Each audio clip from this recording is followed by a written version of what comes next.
Kalau lo pikir ini cuma cerita rumah angker biasa, lo salah besar. Karena yang terjadi di dalamnya jauh lebih gak masuk akal. Sip the story in minutes.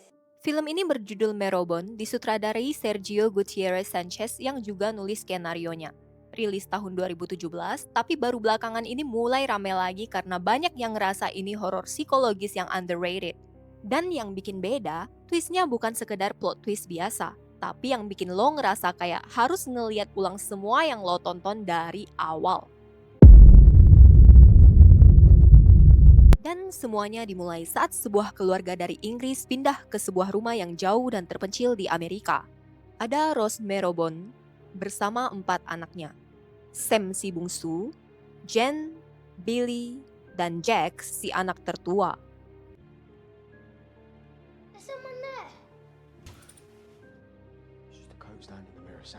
Rose lalu menggesekkan sepatunya di lantai berdebu, meninggalkan garis sebagai penanda hidup yang baru. Satu persatu, mereka melangkah melewati garis itu seolah meninggalkan masa lalu kelam tentang ayah mereka di belakang. Dan untuk sementara, mereka bisa bernapas lega. Hidup terasa lebih tenang karena nggak ada satupun orang di sana yang mengenal mereka. Di tempat itu juga, mereka bertemu seorang gadis cantik bernama Ellie yang perlahan jadi dekat dan mulai dianggap seperti bagian dari keluarga.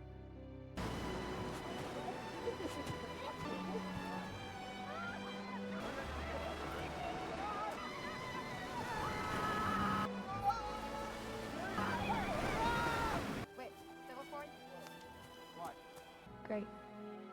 You guys ready? One. Tapi ketenangan itu nggak bertahan lama. Kondisi Rose makin menurun setelah perjalanan panjang itu sampai akhirnya dia jatuh sakit cukup parah. Sebelum semuanya benar-benar berakhir, Rose berpesan ke Jack untuk menguburkannya di kebun rumah itu dan meminta Jack menjaga adik-adiknya sampai dia cukup umur, karena kalau Jack masih di bawah umur, mereka bisa saja dipisahkan dan masuk ke pengasuhan orang lain. Rose juga menitipkan sebuah kotak berisi uang dan berpesan agar itu diberikan jika suatu saat ayah mereka datang. Jack pun terkejut, karena ibunya pernah bersaksi di pengadilan bahwa uang itu tidak ada. Namun sebelum sempat menjelaskan semuanya, Rose keburu RIP. Setelah itu, Jack membacakan surat wasiat di depan adik-adiknya. Rose meminta Jen menjadi sosok ibu untuk Sam, meminta Billy belajar mengendalikan emosinya, dan berpesan pada Jack agar suatu hari nanti membuka hatinya untuk orang lain. Tapi yang paling penting, Jack diminta untuk selalu menjaga adik-adiknya agar tetap aman apapun yang terjadi. Dan sejak saat itu, mereka mulai mengisolasi diri dari dunia luar sambil menyembunyikan kematian ibu mereka, sampai Jack cukup umur untuk menjadi wali bagi adik-adiknya. Namun di suatu hari, saat Jen sedang asyik merangkai bunga, tiba-tiba sebuah peluru menghantam kaca jendela rumah mereka. Dengan gemetaran, dia berteriak memanggil Jack yang sedang menulis buku harian. Setelah kejadian itu, film langsung dibawa ke 6 bulan kemudian, seolah ada sesuatu yang sengaja belum dikasih lihat ke penonton. Sam yang habis metik buah masuk ke dalam rumah. Di sana, matanya langsung tertuju ke sebuah cermin retak yang ditutupi kain. Dia lalu ngadu ke Billy karena ngerasa dengar suara dari balik cermin itu. Apalagi kain penutupnya juga kelihatan sedikit kebuka. Sam sampai panik dan bilang kalau hantu di balik sana bisa ngeliat mereka. Tapi Billy malah nyuruh dia berhenti jadi penakut. Jen kemudian coba nenangin Sam dan bilang kalau hantunya sebenarnya udah lama pergi. Di tengah obrolan itu, seekor rakun tiba-tiba keluar dari lubang di dinding. Dan ternyata, itu adalah peliharaan mereka yang dinamai Scoundrel. Setelah mendengar aduan Sam, Jack buru-buru merapikan kain penutup cermin retak itu. Di saat yang sama, dia terlihat takut saat melihat bercak hitam di plafon, lalu menatap pintu loteng dengan gelisah. Jadi sebenarnya, ada apakah di dalam loteng itu? Lanjut, Jack kemudian pergi keluar rumah. Karena tempat tinggal mereka benar-benar terpencil, Jen dan Sam sampai ikut nemenin perjalanan Jack lewat peta yang mereka gambar sendiri. Untuk sampai ke kota, Jack harus melewati hutan, terowongan, jembatan, peternakan milik Ellie, jalan berlumpur, baru akhirnya bisa masuk ke jalan utama. Setelah membeli beberapa kebutuhan di toko sembako, Jack lanjut pergi ke perpustakaan tempat Ellie bekerja. Dan ternyata, hubungan mereka udah lebih dekat dari yang dibayangkan. Soalnya begitu ketemu, mereka langsung cipokan kayak pasangan yang udah lama pacaran. Ellie juga bilang kalau dia kangen sama Sam, Jen, dan Billy, bahkan ingin main ke rumah mereka. Tapi Jack menolak secara halus dengan alasan kondisi ibunya yang masih belum membaik. Obrolan mereka lalu terpotong saat seorang pria bernama Tom datang menghampiri. Dia adalah notaris keluarga Merobon yang mengurus dokumen legal kepindahan mereka. Dari cara Tom bersikap ke Ellie, kelihatan banget kalau dia juga punya perasaan ke cewek itu. Apalagi dia terus berusaha caper sama Ellie lewat hadiah buku dan cerita soal pencapaiannya dalam karir. Jack cuma bisa diam sambil nahan rasa cemburu ngeliat Tom yang terang-terangan berusaha deketin Ellie. Sebelum pergi, Tom ngasih tahu kalau besok siang dia akan datang ke rumah Jack untuk menyerahkan beberapa dokumen yang harus ditandatangani oleh ibunya. Dia juga mengingatkan Jack untuk menyiapkan cek bank sebesar $200. Jack yang panik mendengar hal itu langsung buru-buru pulang dan bahas sama adik-adiknya. Masalahnya, sisa tabungan mereka bahkan nggak nyampe $50. Jen juga bilang, mau dia jual ribuan kue sekalipun, tetap nggak bakal nutup jumlah segitu. Sementara Billy yang mulai emosi langsung nyodorin satu ide yang dari awal sebenarnya mereka hindari, yaitu pakai uang di kotak peninggalan ibu mereka. Jen nggak setuju. Jack juga dulu pernah janji kalau uang itu nggak akan disentuh sama sekali. Tapi di kondisi mereka yang udah benar-benar kepepet, akhirnya keputusan itu tetap harus diambil juga. Billy langsung pergi mencari kotak itu sekaligus mengantongi pisau yang ditemukannya ke dalam saku. Begitu didapat, kotak itu langsung dibawa pulang dan uangnya diambil. Billy dan Sam bersorak kegirangan karena merasa jadi kaya raya. Sementara Jen masih berusaha mengingatkan agar jangan menyentuh uang haram terkutuk itu, karena mereka sendiri tahu dari mana uang itu berasal. Karena nggak punya pilihan, mereka mulai bersiap menyambut kedatangan Tom besok. Jack mengecat bercak hitam di plafon, lalu mengeluarkan sebagian pakaian ibunya untuk dijemur di luar, supaya nggak menimbulkan kecurigaan. Sementara Jen berlatih meniru tanda tangan ibunya dan merapikan uang yang basah di dalam kotak itu. Di sisi lain, Sam mencoba membujuk Jack supaya boleh masuk ke kamar almarhum ibunya, tapi Jack menolak. Dia sengaja bilang kalau di dalam kamar itu banyak cermin, biar Sam takut dan gak berani masuk. Lonceng gerbang berbunyi tanda Tom sudah datang. Jack langsung menyerahkan 200 pound sterling, bahkan lebih dari jumlah yang diminta sebelumnya, karena nilainya memang lebih tinggi dibanding dolar. Dia juga pura-pura membawa dokumen yang harus ditandatangani itu ke kamar ibunya.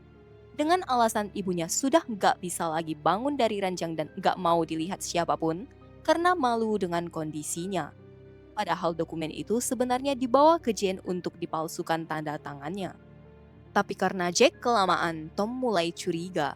Dia masuk ke dalam rumah sambil memperhatikan setiap sudut dengan detail. Jack yang dengar langkahnya makin dekat cuma bisa nyuruh Jane buru-buru nyelesain tanda tangannya sambil tetap pura-pura lagi ngobrol sama ibunya. Belum sempat Jane menghapus jejak pensilnya, Jack langsung mengambil dokumen itu dan menyerahkannya ke Tom. Dengan begitu, rumah tersebut resmi atas nama ibunya, Rose Merobon. Malamnya, mereka merayakan selesainya urusan legal rumah itu dengan bermain miniatur wargame sederhana bersama. Jack nggak sengaja melempar dadunya terlalu jauh dan minta Sam buat ngecek angkanya. Lanjut, Billy yang sengaja melempar dadunya lebih jauh lagi karena kesal ketinggalan dari Jack. Dan lagi-lagi, Sam yang disuruh lihat hasilnya. Sam yang sebenarnya takut cuma bisa nurut.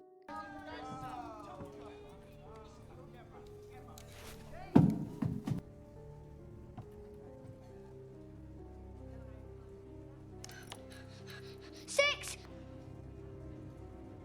You're attacking Brazil next. Jack? Jack! The ghost is back! Jack nyuruh mereka sembunyi ke benteng kecil mereka, sebuah tenda yang mereka anggap tempat paling aman, sambil nyalain musik keras biar suara itu ketutup. Sementara Jack pergi buat pasang lagi kain yang terlepas tadi.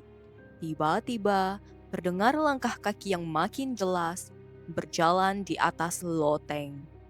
Jack yang mulai gemetar ketakutan lalu berusaha mengintip lewat celah plafon yang sedikit terbuka.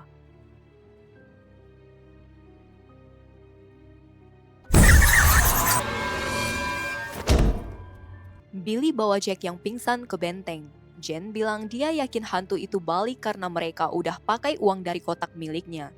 Dia nyuruh mereka balikin pas matahari terbit, biar semua ini selesai dan uang itu balik ke neraka bareng hantu tersebut.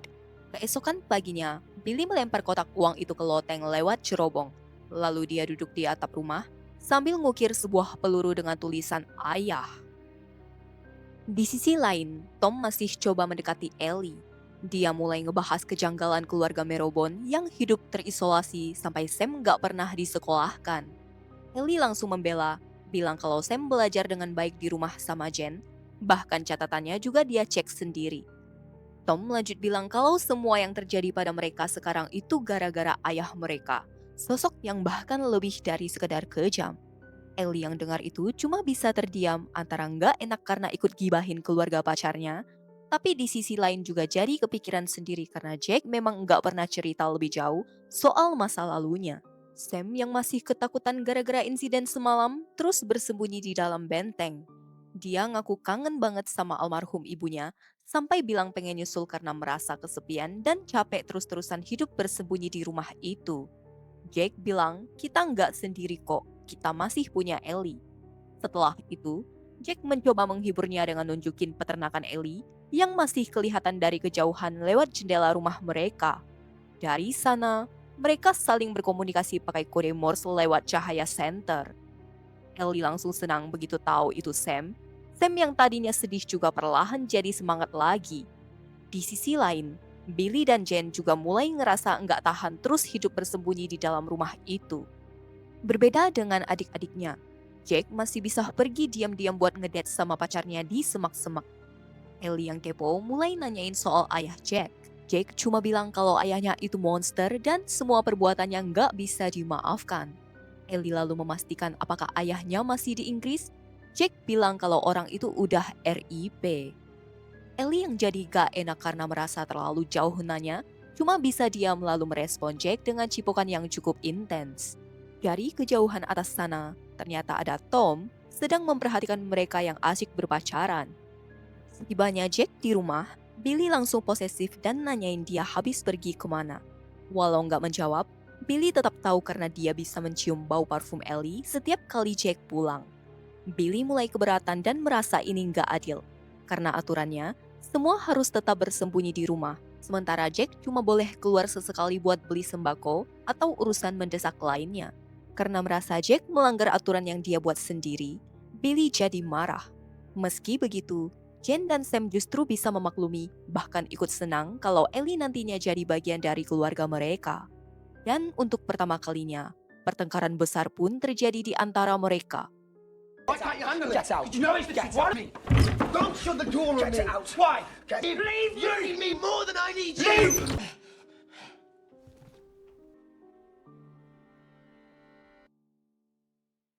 Jack mencoba menenangkan diri dengan berendam di batap. Tiba-tiba Jen muncul di samping dan menanyakan keadaannya.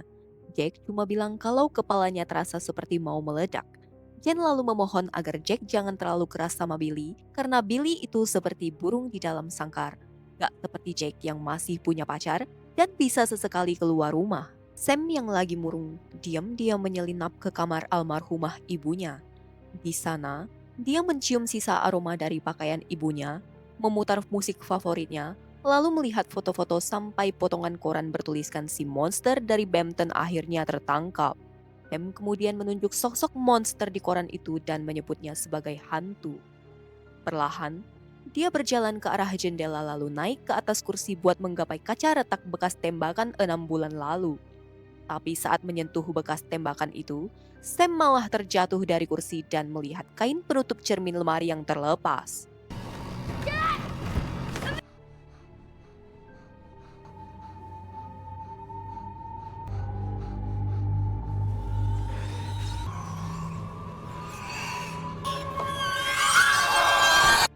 Jack yang baru bangun langsung mencari adik-adiknya dan nanyain apa yang sebenarnya terjadi. Jane lalu cerita kalau Sam sempat masuk ke kamar almarhumah ibunya dan melihat hantu di cermin lemari. Jake jelas gak percaya soal hantu karena dia tahu sendiri kalau cerita tentang sosok itu cuma kebohongan buat menutupi kenyataan bahwa yang ada di dalam loteng sebenarnya adalah ayah mereka sendiri.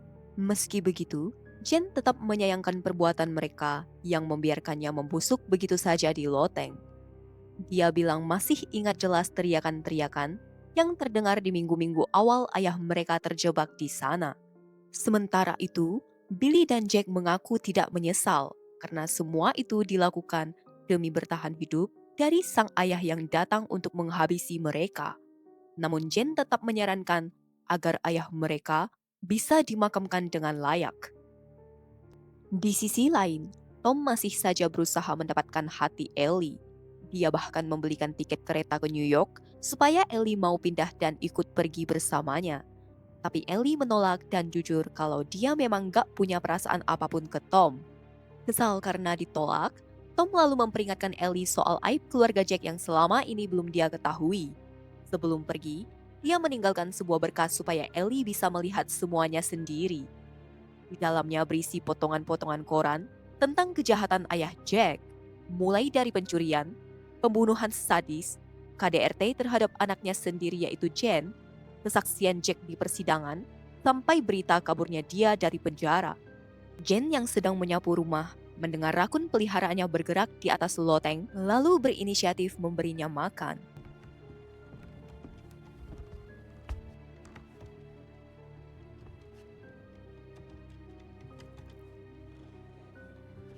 Better not bite me.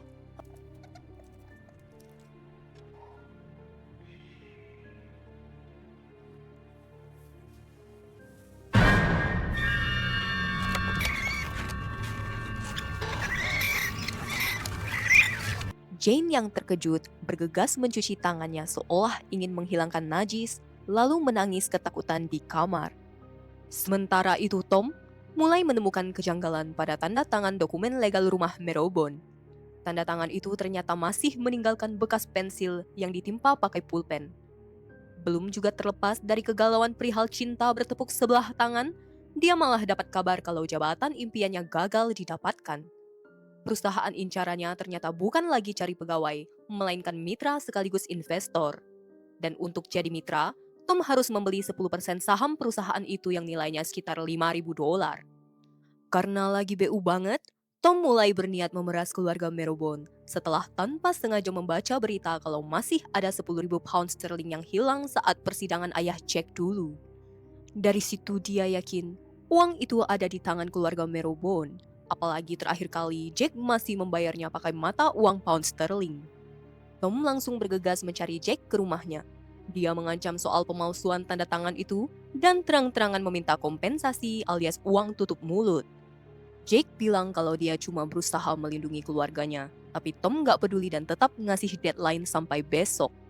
Jack dan adik-adiknya langsung panik karena kotak uang itu sudah terlanjur dilempar ke loteng lewat cerobong asap. Mau gak mau, malamnya Billy nekat masuk ke sana pakai tali demi mengambil kotak uang itu kembali. Karena suasananya gelap banget, dia cuma mengandalkan korek api buat penerangan. Di dalam loteng, Billy menemukan panci berisi air hujan dan bangkai rakun peliharaan mereka. Dari situ, dia sadar kalau ayah mereka ternyata sempat bertahan hidup selama terkurung di sana. Begitu kotaknya ketemu, Billy langsung buru-buru memanjat tali buat keluar. Tapi sebelum berhasil naik, tiba-tiba muncul sosok ayahnya yang kurus kering tinggal tulang, berusaha menarik tali itu supaya Billy jatuh. Talinya sampai melilit badan dan leher Billy, bikin dia mulai susah bernapas. Untungnya dia masih ingat ada pisau di saku celananya. Billy langsung memotong tali itu sebelum akhirnya pisau itu jatuh ke bawah. Dan untungnya lagi, dia berhasil keluar dengan selamat. Keesokan paginya, Jack melihat Jane sedang mengobati pinggang kiri Billy yang terluka. Billy lalu menceritakan kondisi di dalam loteng yang bau dan dipenuhi bangkai tikus serta burung yang dimakan ayah mereka demi bertahan hidup di sana. Mendengar kenyataan itu, Jack langsung emosional.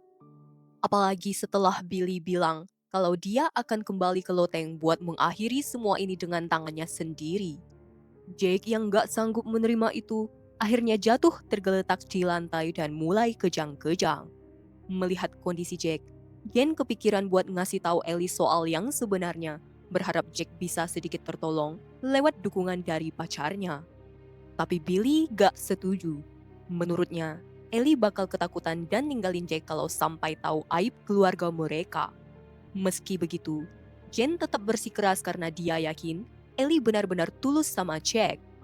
Malam itu, Ellie mendapat undangan ke tempat pertama kali mereka bertemu lewat kode Morse dari Cahaya Center. Lalu keesokan paginya, dia langsung bergegas datang ke tempat itu. Tapi di sana gak ada siapa-siapa, yang ada cuma buku harian milik Jack. Ellie pun mulai membaca setiap lembarannya.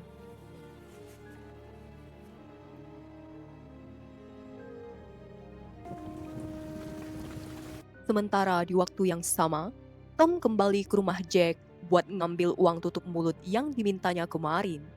Karena gak melihat siapapun di rumah itu, Tom langsung masuk begitu saja sambil memeriksa setiap sudut rumah, sampai akhirnya menemukan kertas bekas pemalsuan tanda tangan. Dia juga mulai sadar kalau semua cermin di rumah itu retak dan ditutupi kain.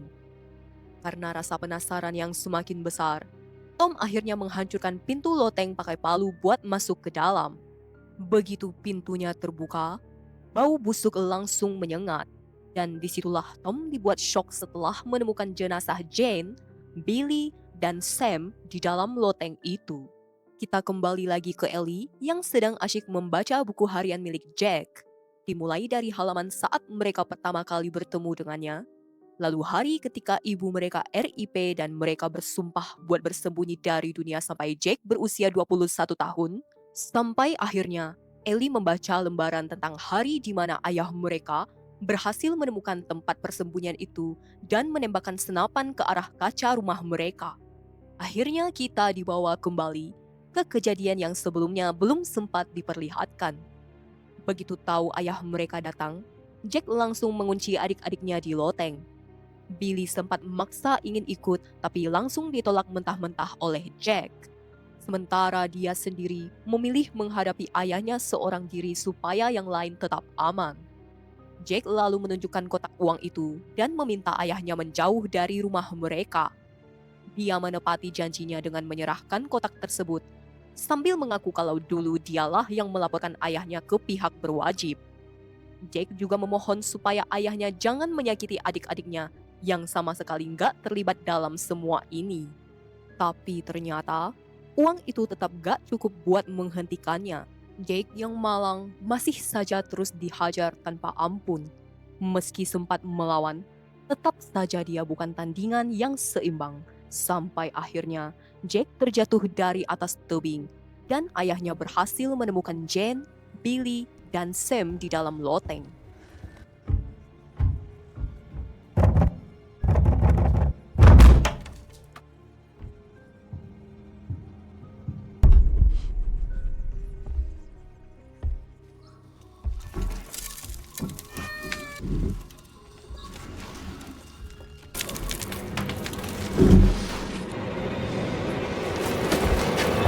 Jake yang sempat pingsan akhirnya terbangun di bantaran sungai dengan jidat yang terluka. Dalam kondisi babak belur dan ngos-ngosan, dia langsung bergegas naik sambil mengambil senapan milik ayahnya buat kembali ke rumah. Namun begitu sampai di loteng tempat adik-adiknya bersembunyi, gak terdengar lagi suara mereka. Yang terdengar cuma suara sosok yang bahkan gak pantas disebut ayah itu yang meminta Jack untuk membuka pintunya. Save me, Sam! Dihantui rasa bersalah dan penyesalan, Jack merasa hidup sendirian tanpa adik-adiknya udah gak ada artinya lagi. Dan saat dia berniat mengakhiri semuanya, pikirannya perlahan mulai menolak kenyataan yang terlalu menyakitkan untuk diterima. Lalu menciptakan halusinasi, seolah-olah dia berhasil menyelamatkan adik-adiknya. Seolah berhasil selamat dari serangan ayah mereka, Jack menuntun adik-adiknya menuruni tangga. Tapi saat dia menatap cermin di depannya, yang terlihat cuma pantulan dirinya sendiri tanpa Sam, Jen, maupun Billy. Gak sanggup menerima kenyataan itu, Jack langsung menghancurkan cermin di depannya. Dia pun mulai mengikuti jejak ibunya. Dengan senapan di tangannya, Jack membuat garis di lantai yang berdebu, lalu meminta adik-adiknya melangkah melewati garis itu dan melupakan semua tragedi yang sudah terjadi. Dan itulah yang menjadi alasan mengapa seluruh cermin di rumah itu ditutupi kain. Ellie pun langsung shock setelah akhirnya menyadari semua itu lewat isi buku harian milik kekasihnya. Tanpa pikir panjang, dia langsung berlari menuju rumah Jack untuk memastikan kondisinya. Begitu sampai, Ellie langsung mencari Jack dengan panik. Matanya kemudian tertuju pada tas dan topi milik Tom yang tergeletak di atas meja. Sampai akhirnya, Ellie menemukan Jack yang sedang bermain peran sendirian di dalam benteng itu. Dan disitulah kenyataan mengerikan itu terungkap. Bukan cuma hidup di pikirannya. Selama ini Jack sendiri yang memerankan Jen, Billy, dan Sam, lengkap dengan gestur dan suara mereka. Melihat kondisi Jack yang begitu menyedihkan, Ellie mencoba menenangkannya, tapi malah diusir. Dia pun akhirnya mencari Tom sampai ke loteng dan menemukan jenazah Jen, Billy, serta Sam di sana. Di saat yang sama, terdengar suara Tom yang mengerang kesakitan. Ellie perlahan mendekat sampai akhirnya melihat Tom yang sedang meregang nyawa akibat tusukan di lehernya. Namun sebelum sempat mengetahui siapa pelakunya, Ellie melihat pintu loteng itu perlahan tertutup sendiri oleh sepasang tangan kurus kering. Ellie langsung bersembunyi sambil menyaksikan Tom yang menghembuskan napas terakhirnya. Dia terus berteriak meminta tolong pada Jack, tapi kondisi Jack masih benar-benar gak stabil. Sampai akhirnya, Ellie memberanikan diri keluar dari persembunyiannya dan mencoba melawan sosok cungkring itu. Tapi kali ini, dia nggak lagi memanggil nama Jack. Dia sengaja memanggil nama Sam, Jen, dan terutama Billy. Dan benar saja, Jack akhirnya tergerak buat menolong Ellie dengan kembali masuk ke sosok Billy si pemberani di pikirannya. Setelah berhasil menangkis pisau dari sosok mengerikan itu, Ellie malah dicekik tanpa ampun. Untungnya, Jack datang tepat waktu. Dengan satu tembakan, dia akhirnya menghabisi ayahnya yang bengis itu. Dan untuk pertama kalinya setelah sekian lama, Jack akhirnya kembali menginjakan kaki ke dalam ruangan tersebut, lalu menatap langsung jenazah ketiga adiknya yang malang. Sejak saat itu, Ellie rutin berkonsultasi dengan psikiater demi membahas kondisi mental Jack. Sang dokter menyimpulkan kalau keadaan Jack sebenarnya mulai membaik karena dia sudah tak lagi berubah peran menjadi adik-adiknya. Meski kemungkinan kambuh tetap bisa terjadi kapan saja karena kondisi seperti ini sulit diprediksi. Dokter bahkan sempat menyarankan Ellie untuk tidak tinggal bersama seseorang dengan gangguan mental sekompleks itu. Terlebih lagi, Ellie masih muda dan masih punya masa depan yang panjang. Tapi ketulusan cinta yang dimiliki Ellie gak sedikit pun mengubah pendiriannya untuk tetap setia menemani Jack, bahkan di titik tergelap dalam hidupnya. Dia bahkan sengaja tidak memberikan obat yang diresepkan dokter, agar Jack tetap hidup dalam dunia bahagianya bersama bayangan adik-adiknya. Buat yang masih belum kebayang, gue jelasin lagi ya. Jadi karena trauma yang begitu besar, Jack gak sanggup menerima kenyataan sampai akhirnya mengalami dissociative identity disorder. Kondisi ini bikin pikirannya menciptakan kepribadian lain, seolah adik-adiknya masih tetap hidup. Billy muncul sebagai sisi agresif dan pemberani dalam diri Jack. Jen jadi sosok lembut yang penuh kasih sayang, sementara Sam hadir sebagai sisi polos dan kekanak-kanakan yang selalu ingin dia lindungi. Jadi semenjak adegan penembakan kaca jendela itu, sebenarnya udah nggak ada lagi interaksi nyata antara Jack dan adik-adiknya. Gimana? Plot twistnya susah ketebak kan? Kalau kalian punya film yang wajib dibongkar, drop judulnya di kolom komentar. Jangan lupa like dan subscribe biar gue lanjut terus.